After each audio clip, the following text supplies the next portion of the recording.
한동훈 위원장과 이재명 대표가 오늘 오후에 만난다고 말씀드렸습니다만 앞으로 이 두 사람의 관계는 여야 관계는 결코 밝아 보이지 않습니다. 당장 이 두 사람 앞에 놓여진 이 문제로 여야는 강한 충돌을 예고하고 있습니다. 이재명 방탄특검 입법 폭주 중단하라! 중단하라! 청소년 민심교란 국민들은 분노한다! 차라리 특별검사를 민주당이 임명하십시오. 차라리 특별검사를 이재명 대표가 임명하십시오.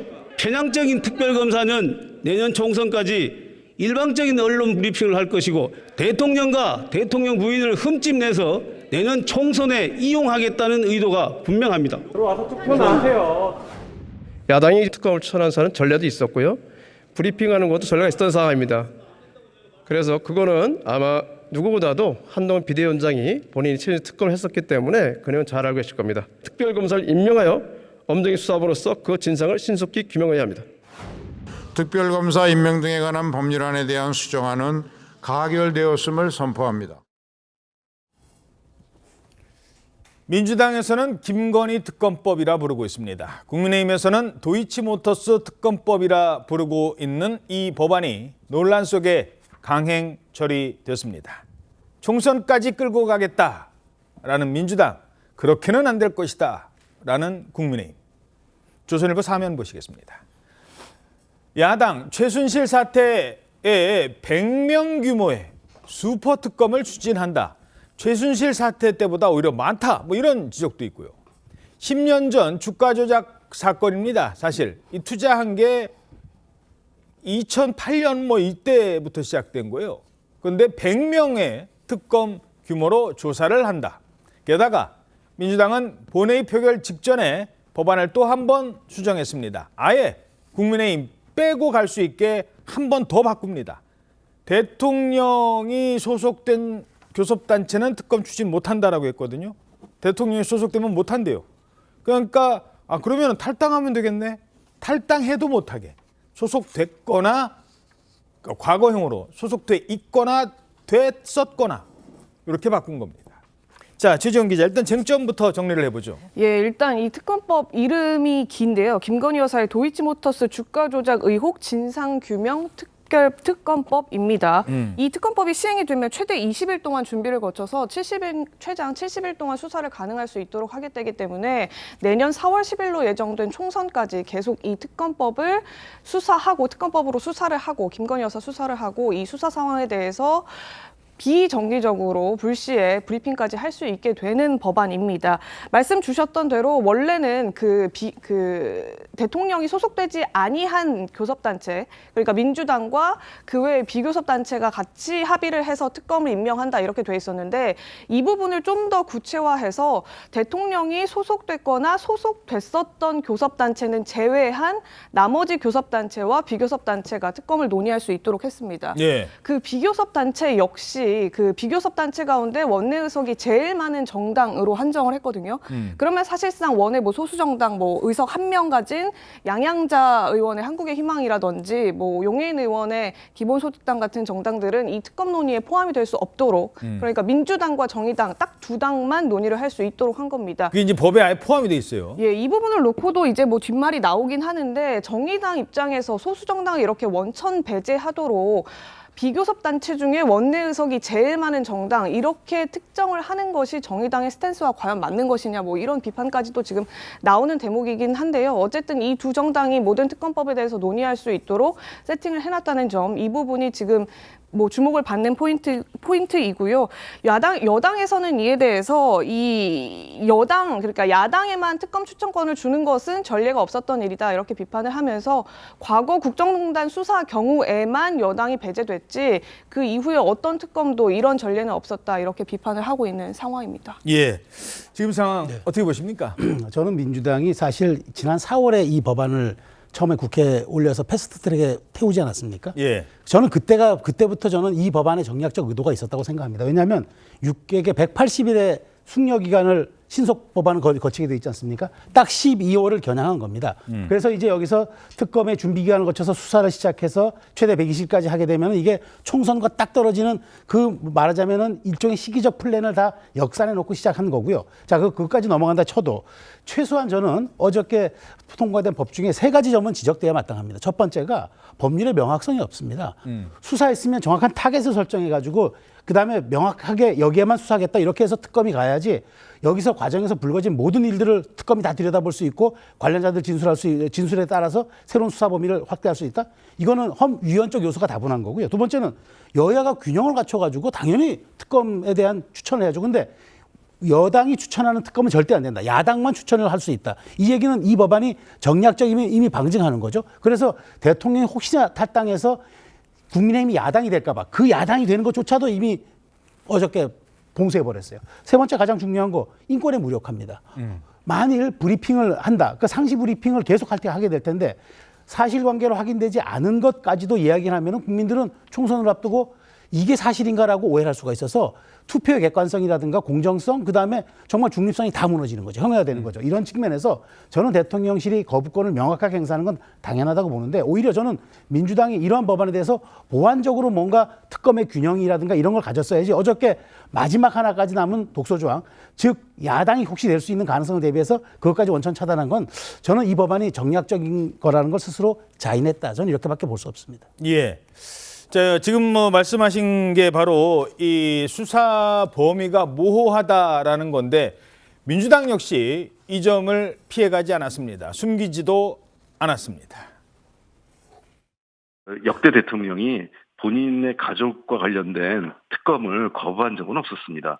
뭐 하신다면 그거는 저 국민적 심판을 받으실 거라고 생각을 합니다. 그 특검 열리면 김건희 여사 백 의혹과 관련해서도 특검이 수사할 수 있다고 보세요? 아마 그건 특검이 누가 되시느냐에 따라서 의지를 가지면 할 수도 있다고 생각을 합니다. 그러니까 의지를 가지면 할 수도 있다. 뭐 너무 이제 쉽게 설명드리는 것 같아서 걱정됩니다만 쉽게 말해서 수사하다가 이거 있네. 저것도 있네. 이런 식으로 막 다 들여다보고 기자들 불러서 브리핑하고 그리고 소환할 수도 있다. 뭐 이런 거예요, 지금? 그게 제가 이제 사실 법률가 입장에서 이 부분이 제일 조금 죄송합니다. 문제가 있어 보여요. 지금 이제 아까 3가지 지적해 주셨는데 사실 말씀대로 그러니까 브리핑을 할 수 있게 하는 조항 같은 경우에는 과거 국정농단 특검 때도 있었고 또 그때 당시에도 야당 추천으로만 특검을 임명할 수 있게 하는 법도 있었습니다. 그런데 이번에 가장 문제가 되는 것은 수사 범위예요. 어떤 특검법에도 보면은 이 해당 문제가 되는 주제하고 더불어서 그 수사 과정에서 인지된 관련 사건이라는 말이 들어가 있거든요. 관련 사건. 그렇죠. 관련성이 있어야 되는 거예요. 근데 이번에는 관련 사건이라는 말이 없기 때문에 그러면은 도이치모터스 수사하다가 뭐 이른바 명품백 의혹 관련된 사안이 나와도 어떤 것이나 할 수 있게 되는 거예요. 이렇게 되면은 이거는 특정인을 어떻게든 뭐든 잡아서 별건 수사를 하고 처벌을 하겠다는 그런 목적의 법안이라서 만약에 이제 이게 정말 거부권 행사 안 하고 실제로 실행이 된다고 한다면은 저는 이건 뭐 위헌 심사에서도 충분히 이거는 위헌 판단을 받을 수 있다고 생각이 됩니다. 예. 자, 한동훈 비대위원장은 특히 독소 조항에 대해서 강한 비판을 내놓고 있습니다. 법 앞에 예외는 없어야 합니다. 수사 상황을 생중계하게 되어 있는 독소 조항까지 들어있죠. 무엇보다 다음 총선에서 민주당이 원하는 선전선동을 하기 좋게 시점을 특정해서 만들어진 악법입니다.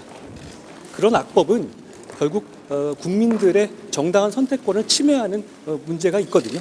그런 점을 충분히 고려해서 국회 절차 내에서 고려되어야 한다고 생각합니다. 그러니까 저는 그 법이 총선용 악법이라고 분명히 말씀드렸죠. 그 법을 통해서 4월 9일, 4월 8일, 4월 10일에도 계속 생중계를 하겠다는 거 아닙니까? 총선 그렇게 치르겠다는 법? 저는 그거는 국민의 눈과 귀를 가리는 것이고 국민의 선택권을 침해하는 것이라고 생각합니다. 자, 물론 대통령실에서 거부권을 행사하면서 이 얘기가 지금 잠깐 들어간 측면은 있어요. 그러니까 그전에는 총선 이후에라도 하자라고 했는데 이건 뭐 민주당에서도 거부를 했고 사실 그리고 대통령실에서도 지금 이거 받아들일 계제가 아니다. 특검 자체가 잘못된 거다라고 얘기를 하고 있기 때문에 물 건너갔어요. 그런데 어찌됐든 총선용이다라는 논란은 계속 갈 거고 이 부분에 대해서는 어떻게 보십니까? 그러니까 윤석열 정부 들어와서 모든 게 이제 좀 정쟁화되면서 모든 게 다 총선령이었습니다. 작년에도 총선령이고 모든 게 총선령이거든요. 총선을 1년도 더 남은 어떨 때도 모든 게 총선령이었습니다. 그러면 지금 김건희 여사 특검과 관련해서 이게 총선령이라면 그러면 지금 대한민국에서 일어나는 모든 정책 결정과 여의도에서 있는 거는 총선령이거든요. 그렇게 논리를 갈 수가 없는 거고요. 김건희 여사 사안에 대해서는 국민들이 지난 대선에서부터 의혹이 있었습니다. 의혹이 있었는데 이게 명쾌하지 않다.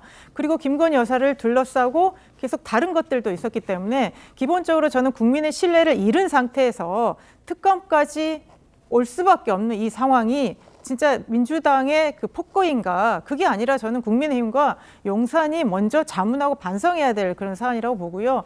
지금 이제 한동훈 위원장이 비대위원장 오면서 이것이 악법이다, 총선령 악법이다라고 규정을 하고요. 민주당의 선전선동에 마치 국민들이 놀아날 것처럼 지금 얘기를 하고 있고요. 예. 계속 독소조항 이런 걸 얘기를 하고 있는데, 그러면 이번에 특검으로 최종에 그럼 임명될 분은 기본적으로 공정성과 그러면 중립성을 상실한 사람인가요? 이런 전제를 놓고 지금 특검을 보고 있기 때문에 이게 앞으로도 의혹 해석이 안 될 거고요. 만약에 총선 앞두고 국민들이 저는 판단하실 거라고 봅니다. 한동훈 위원장이 계속 얘기하는 게 그거지 않습니까? 국민만 보겠다, 국민의 판단을 믿겠다고 했다면 저는 그때 만약에 국민들한테 보여지는 부분들이 이거는 정말 정치 공세구나, 민주당이 좀 과하구나, 이런 부분도 국민들이 저는 현명하게 판단하실 수 있을 것 같고요. 그래서 정말 의혹이 있다면 해소를 해야 되는 거고, 김건희 여사는 지금 공적인 인물입니다. 물론 도이치모터스 사건이 이 전에 과거 사인에 대한 얘기라고 합니다만, 윤석열 대통령이 얘기한 공정과 상식, 한동훈 위원장이 가장 중요시하는 그런 것들이 이번에 배우자의 문제를 통해서 국민들한테 보여지기 때문에 정말 국민들한테 의혹이 있으면 해소하는 저는 이제 이런 특검이어야 된다고 생각합니다. 예. 제가 좀 동의하기 어려운 부분들이 많이 있습니다. 왜냐하면 그렇죠. 뭐 총선 3개월 앞두고 나오는 게 다 총선용이겠죠. 해석하기 따라서. 근데 왜 특검을 합니까? 특검이라는 게 어느 사안의 실체적 진실이 검찰 수사로 밝혀지지 않을 때 밝히려고 특검하는 거 아닙니까? 그래서 여야가 합의해서 하는 겁니다. 그렇게 해서 결과를 내놔야 국민들이 믿지 않겠습니까? 그래, 이거는 여야가 다 합의했던 특검이 추천한 거고 그 사람들이 수사한 거니까 우리가 믿어야지. 근데 이번은 균형 잡히지 않게 야당이 추천한 특검으로 하게 돼 있습니다. 그리고 만일 민주당이 이 법이 진짜 총선령이 아니고 여당이 주장하는 것처럼 총선령 악법이 아니라면 여당이 얘기한 독소조항 빼면 됩니다. 근데 어제 독소조항 하나 더 추가했습니다. 심지어 여당은 절대 참여 못해라고 선을 그어버렸습니다.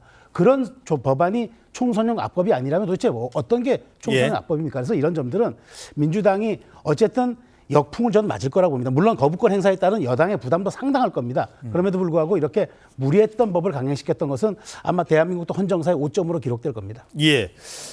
이 점도 궁금하실 겁니다. 아니 도대체 도이치모터스 주가 조작이 무슨 사건인데 하도 오래됐고 과거에 논란이 됐을 때 잠깐 기사는 접하셨을 것 같습니다만 도이치모터스라는 회사가 무슨 주가 조작 이런 부분들을 조금 아셔야, 그리고 김건희 여사가 어느 정도 개입했는지에 대한 혐의가 뭔지에 대해서는 알고 계셔야 앞으로 논의 진행 상황을 뉴스 따라잡기 차원에서. 도이치모터스라는 회사가 이름만 들어보시면요, 도이치모터스, 도이치 죄송합니다. 독일의 그 유명한 자동차 회사 떠오르잖아요. BMW, 벤츠, 와 이런 회사와가 무슨 합작해서 엄청난 회사인가 보네라고 할 텐데 사실은요, 이 회사의 본질은 그냥 수입차 판매 회사예요. 그런데 도이치모터스, 우와, 이게 이제 사실 권오수 회장의 주가 조작 사건의 핵심이기도 합니다. 이 부분 좀 알고 계셔야 될 것 같아서 이 사건이 어떤 사건인지 최지원 기자 좀 설명을 해주시죠. 예, 이게 도이치모터스 권오수 전 회장이라는 사람이 있는데요. 이 권 전 회장이 지난 2009년부터 3년 동안 이 도이치모터스의 주가를 올리기 위해서 주포의 시세 조정을 맡겼다. 그러니까 주포에게 시세 조정해달라 이렇게 맡겼다, 이런 의혹을 받는 건데요. 이 시세 조정에 개입된 계좌에 김건희 여사의 계좌도 포함됐다, 지금 이런 의혹을 받고 있는 겁니다. 예. 그 2020년도에 이 부분에 대해서 최강욱 전 의원이 김건희 여사를 직접 고발해서 지금까지 지금까지 이어져 왔는데 이 주식, 그러니까 주식의 주가를 부양시키는 데에 김건희 여사의 계좌 대부분이 사용된 것 아니냐, 지금 이런 의혹인 겁니다. 근데 지난 2월에 1심이 나왔는데요. 권오수 전 회장 등에는 유죄가 선고됐는데 예, 일단 권오수는 유죄가 됐어요, 당연히. 예, 근데 이 시세 조종에 김건희 여사의 계좌 3개가 사용됐다. 이 점에 대해서는 법원이 설명을 했지만 그 이후에는 뭐 드러난 부분이 아직까지 없습니다. 특히나 그 당시 문재인 정부 당시 검찰이 김건희 여사를 직접 소환했던 전례가 없기 때문에 여당에서는 혐의점이 없어서 소환 조사를 못한 것이 아니냐. 그래서 이렇게 3년 동안 내내 질질 끌고 있는 것 아니냐. 이런 식의 비판을 하고 있는데요. 먼저 이제 쟁점은 이 김건희 여사와 그 일가가 도이치모터스 주가 조작 의혹에 궁극적으로 개입을 했는지, 직접적으로 개입했고 이 계좌, 자신의 명의의 계좌가 쓰이는 것에 대한 인지 여부가 있었는지 여부를 판가름 내는 것도 쟁점이고요. 또 다른 상장사의 주식을 특혜 매입하는 과정에도 김건희 여사가 적극적으로 개입했느냐, 이 부분도 좀 더 관건으로 볼 것으로 보입니다. 예.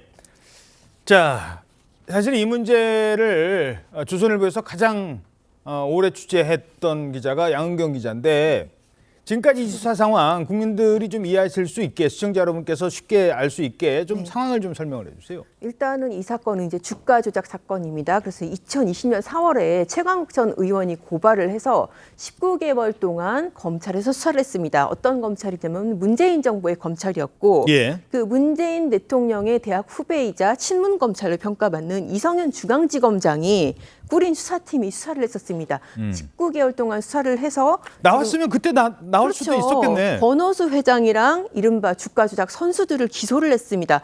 그런데 김건희 여사 같은 경우에는 왜 소환도 못했느냐? 법적인 위치가 달라요. 그러니까 권오수 회장은 지금 저 회사의 대표이사고 다른 기소된 사람들은 이른바 주가 조작 선수란 말이죠. 이게 뭐 예를 들어 작전 지시, 그러니까 통정 매매라고 하지 않습니까? 예. 그러니까 이 누가 사람이- 살면 누가 그렇죠. 팔아주고, 누가 팔면 누가 사주고. 네, 누가 팔면 누가 사주고 이렇게 팔고 사는 거를 서로 짜는 식으로 주가를 띄우는 것을 갖다가 부양하는 것을 공모를 한 그런 게 있는 사람들이 기소가 된 건데. 선수들이에요, 그 사람은. 그렇죠. 근데 김건희 여사 같은 경우에는 그 계좌가 주가 조작에 이용됐다. 지금 이거 말고는 추가로 나온 게 없는 거예요. 그러니까 일부 언론에서 뭐 무슨 8,000개 때려주세요. 뭐 이런 대화 내용이 나왔다고 이제 녹취록이 보도가 됐는데 그게 김건희 소통한 내용이 아니거든요.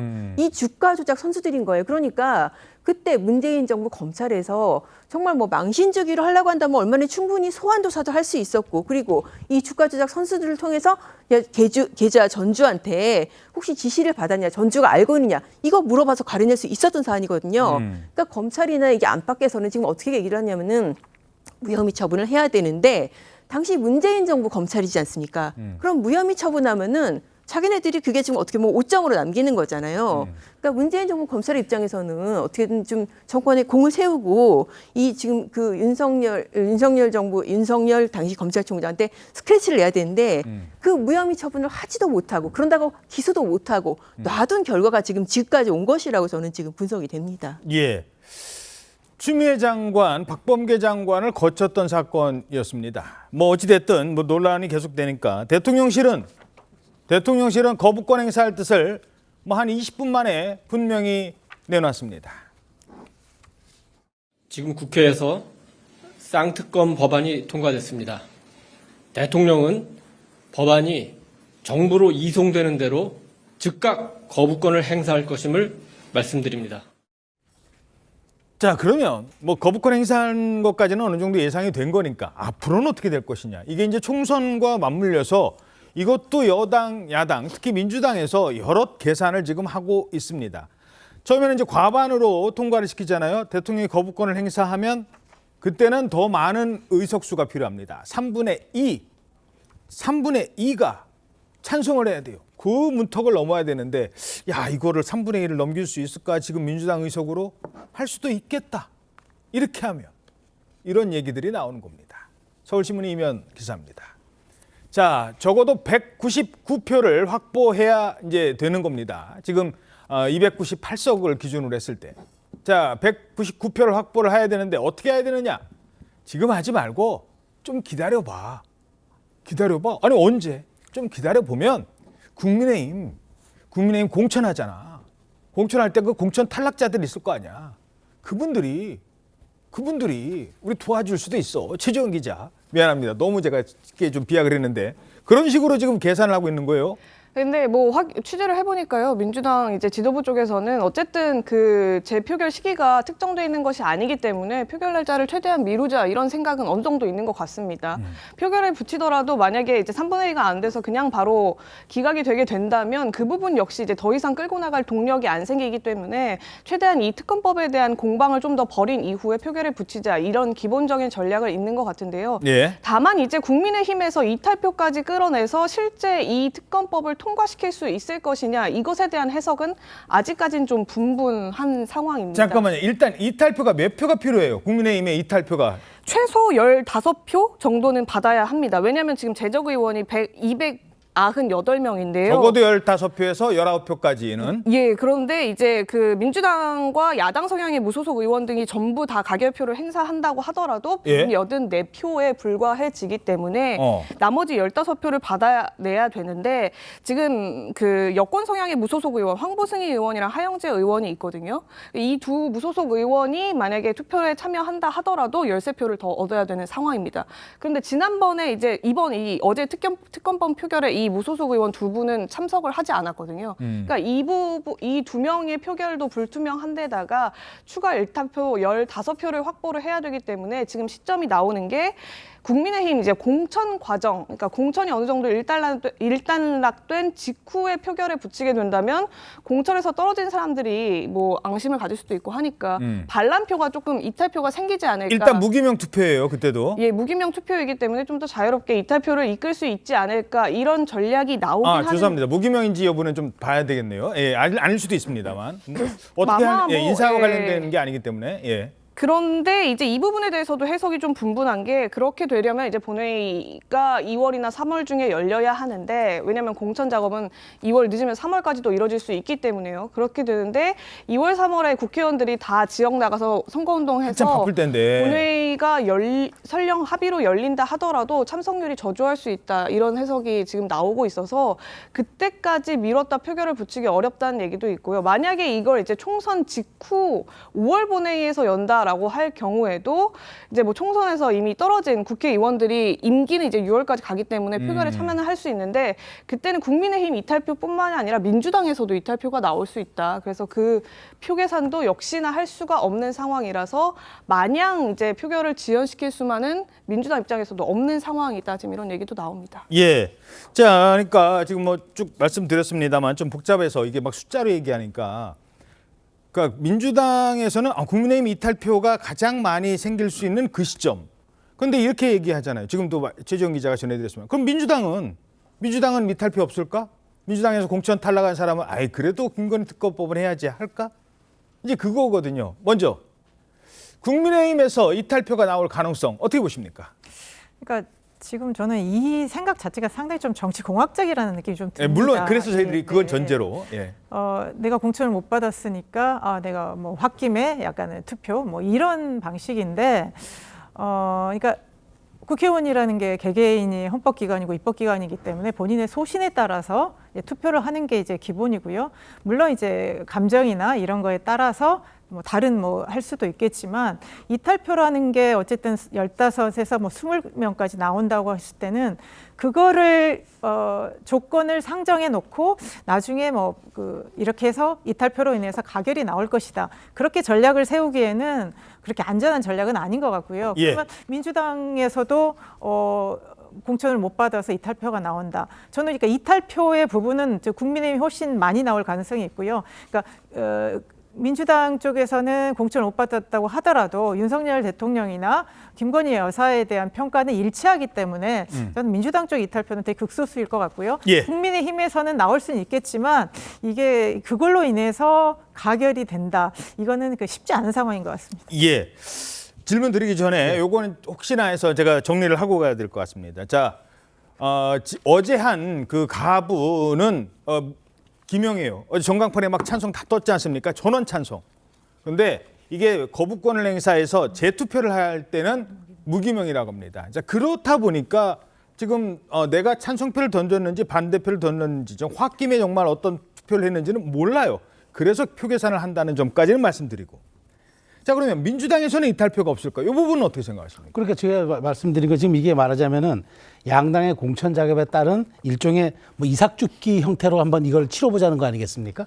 근데 뭐 이 다분히 이 생각 자체도 정략적이지만 저는 이런 분풀이 투표에 기대하는 거는 저는 사실상 이건 폐기 수순에 접어들었다고 보는 거예요. 왜냐하면 민주당이 어쩌면은 국민의힘도 2월 중순이나 2월 중하순 정도 돼야 이게 사실은 공천이 이루어지고 민주당도 아마 그 시점에 이루어질 겁니다. 그렇다면은 저는 양당 공이 이런 데 대해서 본인들의 앞으로 뭐 무소속 출마하든 뭐든 본인들의 살궁리가 먼저지 이 법안 자체가 본인들의 정치 생명과 아무런 관계가 없기 때문에 저는 양당 모두 여기에 동력이 다 상실됐다고 봐요. 그래서 이 법안은 대통령실이 거부권을 행사하는 순간 사실상 21대 국회에서는 폐기 수순에 접어들었다고 봐야지 이 법안이 다시 동력을 살려가지고 올 거라고는 저는 생각하지 않습니다. 그래서 민주당도 어찌 보면은 이걸 가지고 그 전략을 삼아서 가는 순간 상당히 혼란에 빠질 거라는 말씀 드리고 싶습니다. 자, 그런데 이 와중에 또 그러면 그쪽은요 하면서 맞불을 놨는데 이건 어떻게 생각하실지 모르겠습니다. 서울시의 한 의원이 이렇게 맞불을 놨습니다. 김건희가 문제라고요? 그럼 김정숙은요? 김정숙 여사가 그 문재인 대통령 재임 시절에 피 같은 국민 세금으로 사실상 해외 여행을 다닌 의혹, 그리고 수십억 원에 달하는 옷값, 옷 구입비, 명백한 국고 손실죄이고 횡령에 해당합니다. 이제 수사기관에서 수사가 필요하고. 자, 저건 또 어떤 주장입니까? 그러니까 문재인 전 대통령의 부인 김정숙 여사가 뭐 이제 여러 가지 이제 옷 같은 것을 이제 많이 입는 사진들이 그 사진들이 뭐 편집해서 이렇게 뭐 인터넷 사이트에서 돌고 하지 않습니까? 과연 이 옷값의 출처가 뭐냐 이 부분을 두고 이제 논란이 있었는데 이 부분에 대해서 이제 지금 저 민주당 국힘 시의원이 국고 손실 등의 혐의로 이제 검찰에 고발을 한 겁니다. 그러니까 저쪽에서 김건희 특검법 문제 삼으면은 우리는 김정숙 여사 한번 들여다보자. 그날 뭐 타지마을 뭐 이런 것까지 다. 네, 타지마을 쪽도 이제 인도 측에 초청도 없었는데 그거는 무슨 돈으로 갔으면 당시에 이제 뭐 요리사도 대동하고 갔는데 이 돈의 근원도 한번 밝혀보자라고 하면서 이제 검찰에 고발을 한 겁니다. 예, 그럼 뭐 이것저것 다 한번 뒤져보자 뭐 이런 얘기인 것 같은데 뭐 이 사안은 특별히 논평드리진 않겠습니다.